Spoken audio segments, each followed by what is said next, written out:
నా ఆలోచన ఒకటే, నేను టీచర్ని ఎక్కువగా గౌరవించాను. ఆ గౌరవం కూడా మీరు పిల్లల భవిష్యత్తు మారుస్తారని. అందుకే హెచ్ఆర్డీ మినిస్టర్ లోకేష్ గారిని, ఆయన టీం ని మనస్ఫూర్తిగా అభినందిస్తున్నా.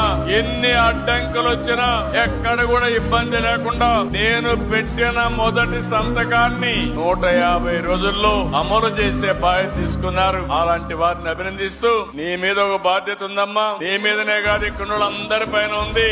నాకు ఒక కోరిక ఉంది, మీకు ఒక కోరిక ఉంది. మీ కోరిక ఉద్యోగం, అది తీరింది. నా కోరిక ఈ రాష్ట్రంలో పేదరికం లేని సమాజం రావాలి. అది విద్య వల్లనే సాధ్యం. ఆ బాధ్యత మీది. ఏం తమ్ముళ్ళు సిద్ధమా అని మిమ్మల్ని అడుగుతున్నా. ఏం తమ్ముళ్ళు మీరు? ఏంటమ్మా ఆడబిడ్డలు? 33% ఉద్యోగాల్లో నేనే రిజర్వేషన్లు పెట్టాను. అందుకే ఈ రోజు మీటింగ్ లో చూస్తే మగవారి కంటే మా ఆడబిడ్డలే ఎక్కువగా కనబడొస్తున్నారు. కంగ్రాచులేషన్స్ మహిళలందరికీ.